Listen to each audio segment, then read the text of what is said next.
We dated 5 days, got engaged, married 7 weeks later, 16 years and 4 kids later, we're basically still on our honeymoon, just with more laundry and fewer naps.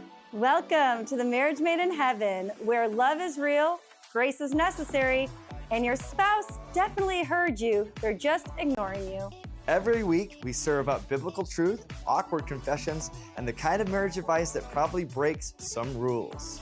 So whether you're single, married, or Googling how to survive your spouse, you're in the right place. Buckle up and let's get this party started. Welcome, everybody, to episode 3 of the Marriage Made in Heaven podcast.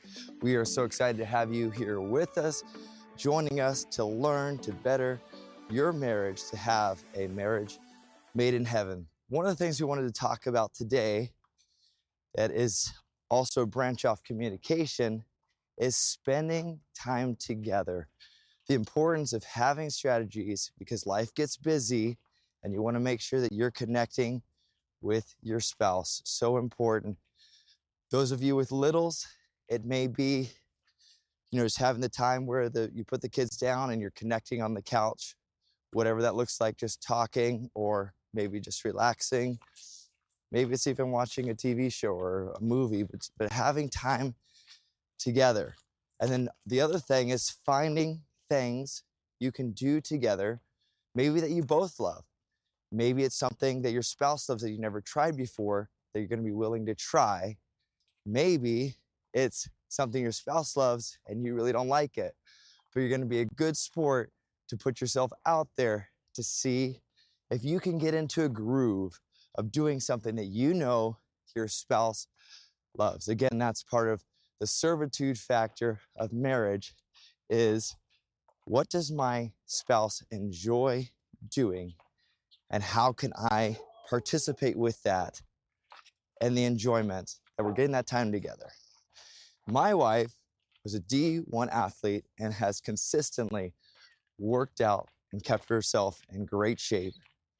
Marries this little surfer boy who, yes, I played, some high school sports, not many, just football, did a little bit of track, but never did strength training seriously, consistently. So there were many years where Allie would try to get me to work out with her, and I just was not into it. I did not see a great purpose. I like to run. That was my thing. I was a runner. So part of my exercise was getting out there and running. I'd done that my whole life, be able to run long distances and things.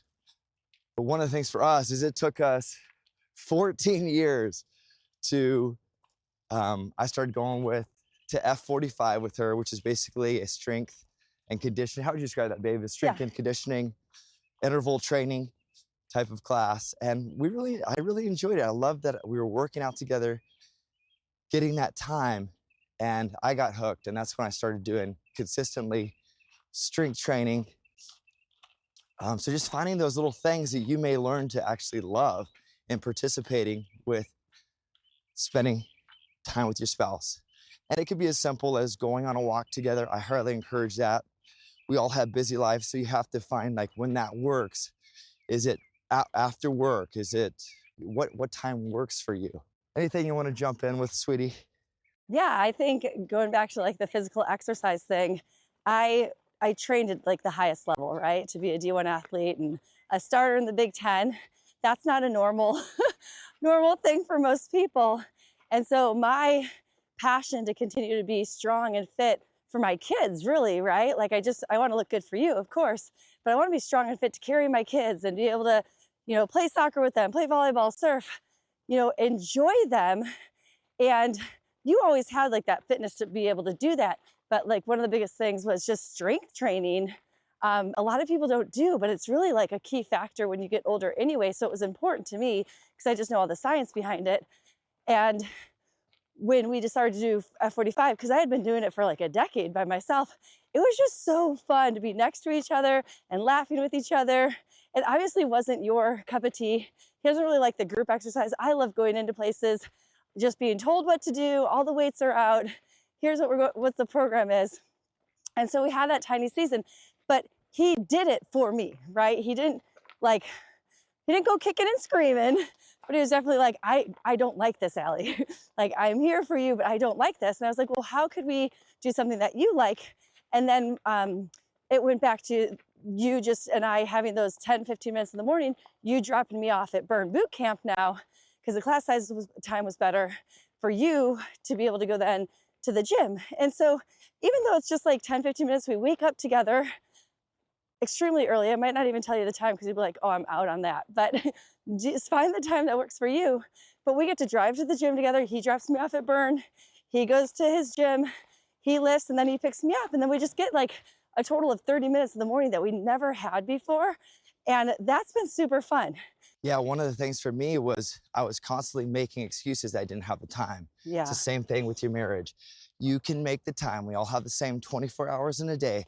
So it's, okay, I'm gonna get up earlier to adjust the schedule. So just making it part of your calendar to put these things in and have it become routine. You know, change is hard. So you're gonna have to really invest and be intentional to make the time. One of the best starting places for making time together is a mandatory weekly date night. Yahoo! Spending that FaceTime together, just talking through light issues, see what's going on. Never the heavy issues, never the things that are the stressors, because we all have stress and things that are going on. Let's just define the stressors. Okay. We can't talk about the kids, even though I always want to talk about my babies. Yeah. And now we have kids that are getting older, so they do have an opportunity to like text us from like the family computer. So Josh is like, babe, I'm telling them kids they can't text you because it takes you out of the date night. And finances, no-go zone. We can't talk about finances. Those are two like big stressors that can happen. Absolutely. In our marriage group, one of the best stories I loved and grabbed hold of is one that a friend shared where his family knew when his dad got home from work, there was a solid hour that his parents went up to their room and they had that time uninterrupted. And so like, where can you put these things that become getting this intentional time, both intimate and more just casual spending time together? You love that. I'll never forget. Actually, I love it. The whole room was I adopted that one immediately. Immediately. That's why you want to do life with people too, you guys. That's why like marriage groups are so powerful.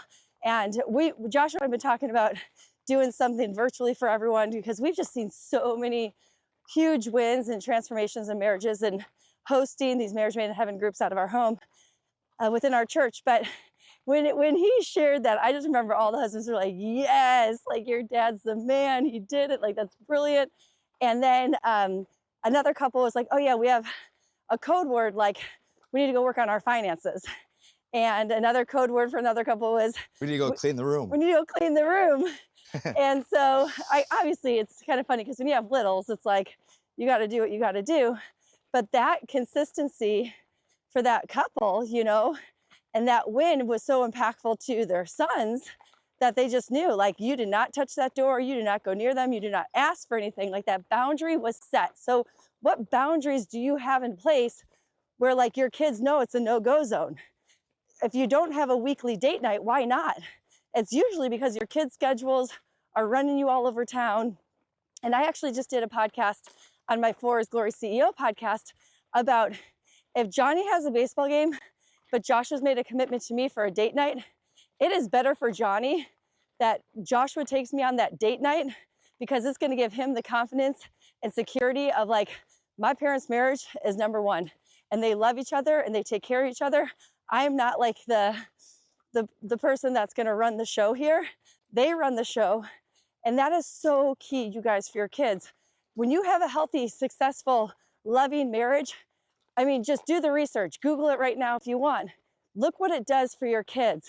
And if you have a destructive marriage, if you have hurt, pain, you know, all the other stuff that comes negatively, look what it does to the kids. And I know a lot of you are like, yes, because you might come from divorced families. You might come from your own parents having horrible divorces or horrible, marriages that ended in divorce and what it did to you. But that's not God's way. God's way is truly to have a marriage made in heaven. That's why we even decided to start a group. Hence why we're doing this podcast. We want everyone to live a marriage made in heaven because it's absolutely possible for you. Yeah. And just to go back to the coming home from work, having that time together. I don't know about you guys, but it just makes, for me, it makes the date just that much more enjoyable because you had that intimate time together. Then you get that just one-on-one time uninterrupted without any distractions or kids or phones or anything. And that's one of the things we do too on date nights is the no phone policy, making sure that thing is at best off or at least do not disturb, phones put away. Doesn't matter what emergency is happening, that phone is not going to interrupt at that time because that is your quality time together. And for a successful marriage, you need to be intentional about that time together because that's what helps keep you growing closer together. Because there's too many times, we've seen it on our own marriage, just the busyness of business and life, skipping it. We didn't have a strategy at that point for a mandatory weekly date nights. Then it turns into like maybe once a month or worse. And you just like, you need that time together.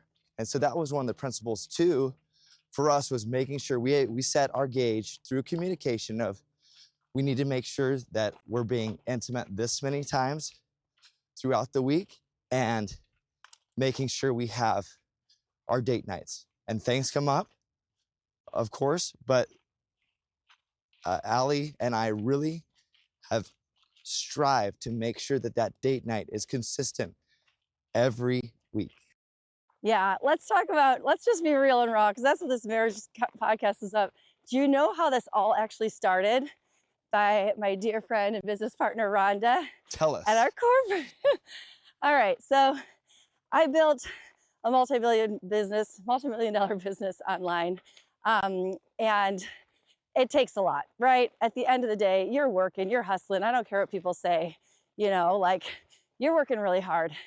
And there was massive momentum within the business. We're pumping out babies. You're in your PhD program. And it was wild. There was 0 date nights happen. There was 0 boundaries. Like it was just the whole reason I built my For His Glory CEO business coaching, honestly, because there's a better way. And I was not working the better way. Anyway, I'm at this corporate dinner up at our headquarters with all the top earners. And one of my dear friends and business partners literally looks at me and she goes, if you didn't marry, and she had been divorced. So that's a huge piece of this. She had been divorced and a very successful businesswoman. So she saw me and I'm I guess I was 10 years younger than her at the time. And she said, if you didn't marry Jesus, literally people in my company called my husband Joshua Jesus because he reflects him so well. I mean, what an incredible honor. You would be divorced. And she said it in front of everyone. And she was across the table from me. So everyone heard and everyone was also like, whoa, that was bold.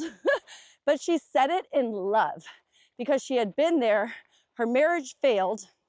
She was now a single mom and she didn't want the same for me and my babies. And I love when people speak the truth in love. The Bible says that, right, babe? Like you want people in your life that are going to be bold. Yeah. And so she said, you need to start weekly date nights and posting them to Facebook like you post all the time about your business. So we can all hold you accountable and that you make sure that you make that marriage a priority. And I took it. I was like, yes, girl, like absolutely. Thank you so much. And that's how it started. Yeah, that's right. Back in the day. Yep. We started posting our weekly date nights. We still do, not always because we have the no phone policy. So he's pretty strict, even if I'm like, can we get a little B-roll and encourage the marriage? It's like, put that phone away, baby girl. We ain't doing it.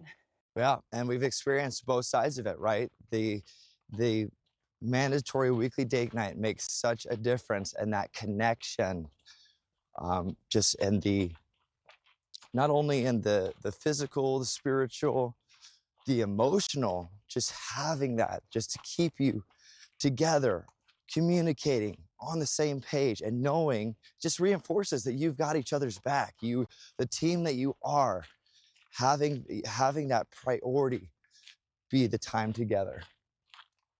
So here's what we want the call to action, so to speak, for this episode. I want you to get with your husband or get with your wife, open up the planner and say, Tuesdays are our date nights. from 6 to 7, 7 to 9, whatever it is. But you're going to today take action and implement this and do it for at least, I don't know, babe, how long do they need to do this for? Forever. Forever. Do it Commit for to 6 months. I like it. I like it. 6 months. I mean, maybe start small potatoes, 6 weeks. For 6 weeks, see the change in your marriage from having that weekly date night, and do not allow Johnny's baseball game or a last minute birthday party or last minute request from your family or friend or ministry to derail that. If you have strong boundaries, our family knows when it's date night, like we're not available, right? They just know that. Why? Because we put a strong boundary and we protect it. Otherwise, it will not happen, friends. It will not happen. Been there, done that, bought the t-shirt. Don't like the t-shirt. It is so much better in our marriage and for our kids. Like my cute little Jakey, the fourth, our final baby, our baby grand finale, by the way, had him at 40. He always says, Mom, have a great date night with Daddy, like every time we leave. And then I come back and he says, was it a great date? And I said, it was, buddy. Thank you so much. Like they're so happy. Why? Because we're better parents when we come home after date nights. We're better parents during the week, having to look forward to that time where it's just the two of us and that it's already on the calendar and that it's going to happen. Keeping your spouse a priority is such an important part of a great marriage. And having that boundary for, as Ali said, family, kids, modeling that for them, so important. Happy wife, happy life. Yeah, the importance of living to make each other happy as a principle. And spending that time together, you learn to know and find what really makes them happy. Thank you for joining us today in this episode of Marriage Made in Heaven about spending time together.